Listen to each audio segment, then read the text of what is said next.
I know you feel like you want me, and I guess in a way you do. Salut les plus belles personnes que la Terre a portées, j'espère que vous êtes toujours dans votre beau gosse attitude en train de bogossifier toutes les secondes de votre journée. On se retrouve aujourd'hui, j'ai choisi un titre qui je trouve était assez équivoque parce que justement après ça je vais quand même enchaîner sur ma pause de l'année, ma seule pause de l'année, ma pause de l'été, ma pause pour faire un break et je me suis dit que c'était pas mal de mettre un titre qui était d'autant plus parlant pour faire un tout petit talk entre nous avant ça parce que je sais que je ne suis pas la seule dans ce cas de figure. Je sais que je suis pas la seule avec cette mentalité. Je sais que on est de plus en plus nombreux malheureusement avec ce truc de tafon. Et ce serait bien d'arrêter de taffer, non? Si jamais vous ne me connaissiez pas, je suis donc votre hôtesse Manon et qui est Derintia sur mes réseaux sociaux que vous retrouvez dans la barre d'infos. C'est moi que vous retrouvez à chaque fois au micro et dès la rentrée pour cette 3e saison qui est arrivée bien vite, et on se retrouvera une fois par semaine très réellement. Ça va pas être une promesse en l'air, je vous le dis.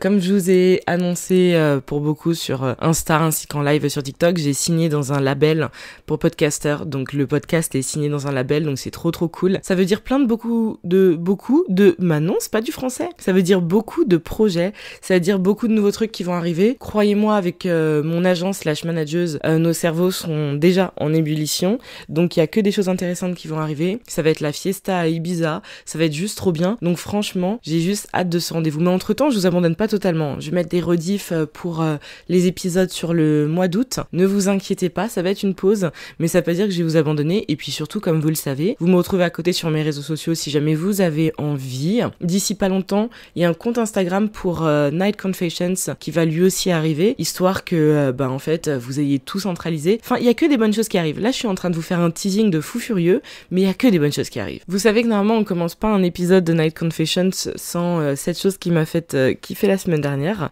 Sauf que là, j'ai beau y réfléchir, il y a des moments où on passe des semaines chaotiques et moi là, ça a été le cas. Et franchement, je ne crois pas qu'il y ait quelque chose. Je m'amuse en même temps dans ce moment-là à remonter à l'essier. Et je vais arrêter de mentir, il y a eu Lollapalooza.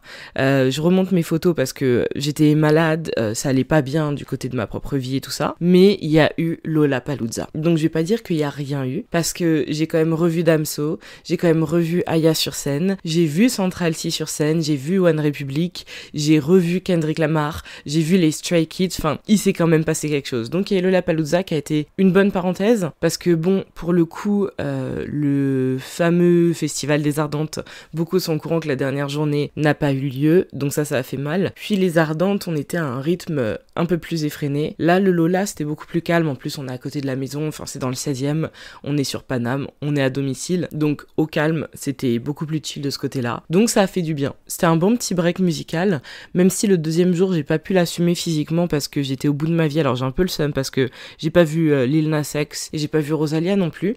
Donc là-dessus, j'ai le seum, mais ce sont des choses qui arrivent, hein. C'est comme ça et justement, je pense que ma pause va me faire beaucoup de bien parce que mon gros souci justement, on va enchaîner sur l'épisode direct, hein. Je vous ai dit c'est un petit talk, ça va pas être un épisode de 3 quarts d'heure, 1 heure du tout. Mon gros souci c'est que je ne sais pas faire de pause. Je vous en ai parlé à plusieurs reprises, dans plusieurs épisodes, j'en ai parlé. En fait, je crois que j'en ai parlé partout. Genre sur chacune de mes plateformes, j'ai dû en parler au moins une fois.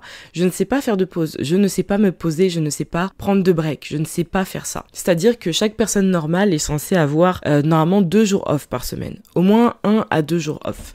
Moi, je ne me mets même pas 1 jour off. C'est-à-dire que le jour où je vais le plus regarder d'épisodes de séries et lire, ce sera quand même le jour où j'aurai du montage et je vais répondre à beaucoup de mails. Et à côté, il y aura les jours où je vais être full travail, créer du contenu, monter le contenu, poster le contenu, faire mon community management. Donc en fait, je suis en boucle. Je suis en boucle et je ne me pose pas pour de vrai. J'avais dit que pour 2023, c'est un truc que je ferais et c'est pour ça que je pose cet épisode. Cet épisode, il va peut-être me forcer en fait. Il va peut-être me forcer, en tout cas me forcer par rapport à vous, je sais pas, mais il va me forcer à quelque chose. Je sais pas encore à quoi, mais il va me forcer à quelque chose. Et il faut que ce soit le cas, parce que c'est devenu le chaos, mais réellement. C'est-à-dire que je ne me repose pas. Et c'est comme ça qu'en fait, maintenant, j'ai un rythme qui est vraiment un rythme effréné, dans la mesure où je me couche tout le temps tard. Tout le temps. Je me couche pas à minuit quand je vous dis ça, les gars. Je me couche, il est 3-4 heures du matin. Tous les jours. tous les jours de toute l'année. Et donc derrière, je me lève. Alors aujourd'hui, c'était l'événement. Mon réveil il a sonné à 11h et j'ai réussi à me lever direct. Mais j'ai un sommeil qui est chaotique. Donc ce qui fait que derrière, j'arrive uniquement à dormir jusqu'à genre midi 13h. C'est le chaos, c'est purement le chaos. Purement le chaos. Et donc après, j'ai des journées qui ressemblent à rien parce que si tu te lèves vers midi 13h, donc automatiquement, le temps de te lancer, de te mettre en marche, c'est pas avant 14h que t'es opérationnel et douché en fait. Et donc à 14h, qu'est-ce que tu vas faire? Parce que les autres gens, eux, ils sont debout, ça fait quoi? Ça fait 6-7 heures qu'ils sont déjà debout en fait. Et donc là, j'enchaîne que du chaos, et ce qui fait que je me renferme de plus en plus dans ce truc de pas prendre de pause. Parce que dès que je vais me réveiller, en général, je vais faire la vaisselle, je vais faire le ménage, je vais répondre à des mails, après donc je me douche, séance de sport, des trucs comme ça, et après donc j'enchaîne sur de la création de contenu, ou du montage de création de contenu faite la veille, je continue à répondre à des mails, je continue à faire du rangement, je continue à et en fait ça va être jusqu'au soir. Et le soir je vais faire un break pour manger, je vais regarder Gossip Girl jusqu'à 3-4 heures du matin, et le lendemain il se passe la même chose. Aujourd'hui déjà, croyez-moi, j'ai un minimum rompu le cercle en réussissant à me réveiller à 11h, parce que c'est déjà 1 ou 2 heures plus tôt, et ce qui fait que ça change automatiquement le rythme de ta journée, automatiquement, croyez-moi. Mais c'est infernal, c'est un truc qui est devenu infernal, et il faut que j'en sorte, et je pense que parmi cette sortie, il faut que je m'impose du repos, parce que le gros problème, comme j'ai dit, c'est que du repos, je n'en prends pas. Même quand je suis en vacances, c'est ça le problème avec la création de contenu en fait, c'est que même quand je suis en vacances, et c'est pas que moi, même quand on est en vacances, on crée du contenu, parce que déjà on a pas mal de nos, entre guillemets, vacances, qui sont certaines fois des partenariats. On aura eu un partenariat soit avec le transport, soit avec le logement, soit avec des restos sur place, des activités sur place. Donc il y aura des partenariats, il y aura des trucs. Donc déjà, tu vas signer un contrat. Ce qui veut dire que c'est pas des pures vacances parce qu'il y a de la création de contenu. Même si je sais que beaucoup se disent « Ouais mais Manon, c'est mieux que mon taf dans mon bureau ». Alors oui, c'est sûr et certain, parce que c'est la création de contenu, c'est avant tout une passion. Mais croyez-moi que quand c'est tout le temps, il y a aussi du négatif qui arrivent dont on se rendait pas compte auparavant. Et surtout les gens qui sont en couple avec nous, nos meilleurs potes et tout ça, qui finissent par se rendre compte aussi que ce truc qui me semblait être que un passe-temps, là où les influenceurs se font des millions, il y a vraiment du travail derrière. Parce que moi je sais que mes potes ils peuvent m'envoyer un SMS à vraiment pas d'heure, je vais toujours répondre. On peut me demander aujourd'hui qu'est-ce que tu fais, j'aurai toujours du travail qui m'attend. Il y aura toujours un truc. Parce que ce qu'il faut comprendre, c'est que c'est chronophage et on n'a pas d'horaire. Même si t'es signé en agence, moi je suis pas signé en agence, mais même si t'es signé en agence, même si t'es un agent, ça change rien. Tu fais pas du 8h-16h, tu fais pas du 9-18, tu fais pas du 10h-20h. Non, quand tu te lèves, en fait, dès lors qu'on utilise notre téléphone, répondre à des commentaires, c'est du community management. J'ai été community manager, donc ça manage une communauté. Quand tu réponds aux DM, c'est pareil. Et à côté de ça, il y a tellement d'autres choses, mais ce qui fait que les vacances, en fait, ne seront que très peu des vacances. J'en connais très très peu qui réussissent à couper pour de vrai, qui vont juste poster leur story comme n'importe qui le ferait, en mode je poste mes stories, quand je mettrai un post sur Insta je répondrai aux commentaires, mais qui vont pas aller plus loin, qui vont pas manager réellement la communauté, qui vont pas engager et créer vraiment du contenu poussé, parce que prendre des photos vite fait parce que t'as trouvé un endroit mignon c'est une chose, mais sortir un trépied, sortir même un projo des fois en vacances, moi ça m'arrive assez souvent, sortir du matos vraiment, préparer une tenue, préparer make-up, coiffure, là on est sur la création de contenu pur, et donc on est sur des trucs qui te prennent du temps. Et en vacances, moi il y a plein de fois où quasiment tout le temps, déjà je me déplace avec mon trépied, avec une lumière, avec la caméra, parce que je vais tourner des vidéos pour YouTube. Après j'aurai des plans de plein d'idées pour TikTok, j'aurai aussi, je me dirais ok là pour Instagram, alors là j'ai aussi tel partenariat, donc je vais venir avec les produits, je vais pouvoir créer du contenu, et donc en fait ça va être tout le temps. Je sais très bien, sûrement à l'oreille vous entendez une meuf qui pleurniche, qui chouine, alors qu'elle reçoit des produits gratuits, alors que pour une collab sur YouTube elle est payée genre entre 2000 et 4000 euros, alors que pour poster 3 panneaux de story Insta, elle va être payée genre 1500 euros. Ok, ça je sais très bien, je sais qu'on a un métier privilégié,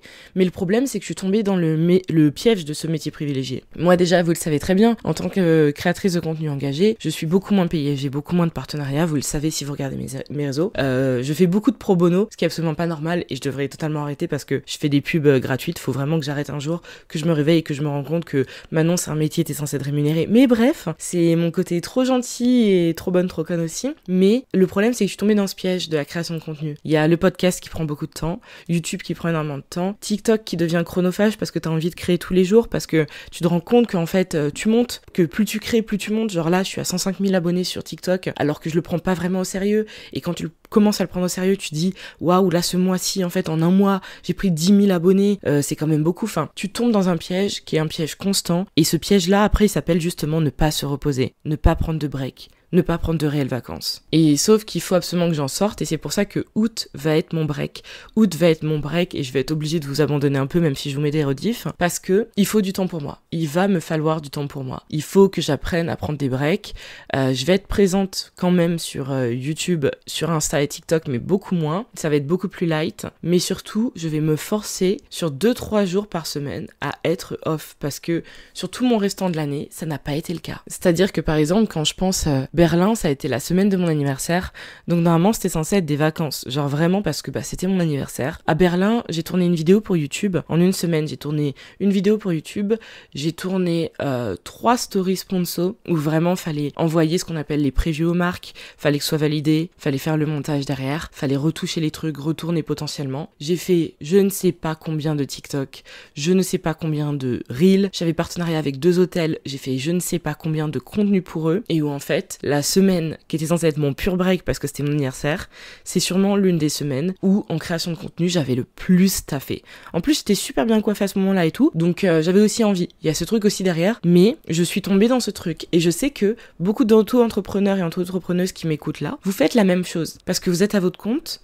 parce que vous êtes votre propre patronne, et donc derrière c'est vous qui vous fixez les objectifs, et c'est vous qui vous mettez la pression, et c'est vous qui vous empêchez de vous reposer. Mais le problème c'est ça, c'est que vous vous dites, mais là si je me repose, je vais pas travailler. Si je travaille pas, c'est soit je fais pas d'argent, soit je vais pas au bout de mes projets. Et le problème c'est qu'on continue dans ce cycle, en fait on est ce hamster qui ne veut pas sortir de sa roue, qui continue à se dire, mais là si j'arrête, la roue elle s'arrête. Sauf que si je continue à donner, la roue elle va continuer, elle va aller plus vite, et en fait ça me motive, nanana. Sauf que le souci avec ça, c'est que tu fais pas de vieux os. Avec ça, tu t'épuises beaucoup plus vite que tu devrais. Parce que moralement, c'est énormément, alors ça ne va pas avec, mais c'est très épuisant, c'est énormément de temps que tu supprimes, c'est-à-dire que tu fais l'impasse sur quelque chose. Ça va être ta vie sociale, ta vie amoureuse, ça va être le sport, ça va être... Il y aura un truc, moi je sais que c'est le sport, vie sociale aussi pour beaucoup, et derrière aussi il y a des fois où je suis trop épuisée pour ma vie sociale. Enfin, t'imagines que ton taf t'épuise trop pour ta vie sociale, c'est si mauvais, et donc là je suis en train de m'annoncer, de vous annoncer, et surtout je suis aussi en train de vous booster si c'est votre cas, parce que je sais très bien qu'il y en a d'autres qui sont dans ce cas-là. Dans des témoignages pour un prochain épisode,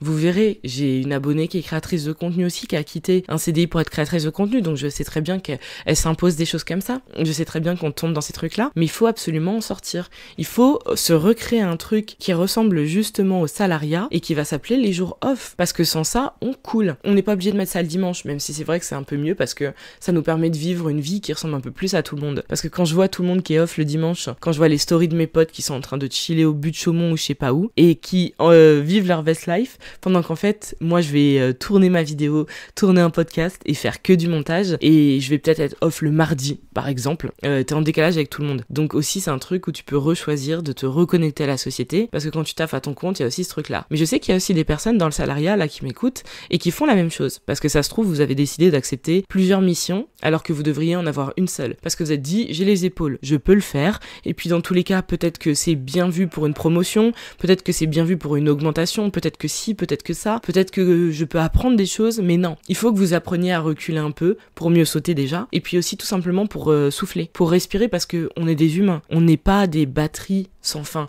On n'est pas ce robot en fait qui va être rechargé pendant la nuit et qui le matin va se lever, allez c'est bon, on va se recharger pendant la nuit parce qu'on dort. Mais sauf que ce sera pas suffisant par rapport à toute la fatigue accumulée et par rapport au fait que notre cerveau lui-même soit à bout et qu'on n'ait plus aucune énergie vitale en fin de compte. Donc sur août, s'il vous plaît, que vous soyez en vacances ou que vous travaillez, s'il vous plaît, faites un break. Faites un break, apprenez à respirer. Je vais apprendre à respirer pour une fois. On va vraiment tous faire ensemble le...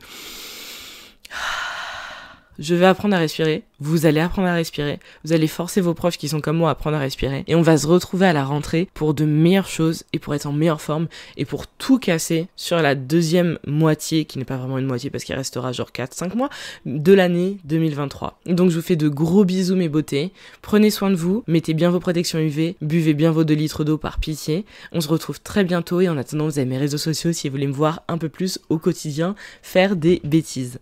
Je vous embrasse, prenez soin de vous. Peace guys.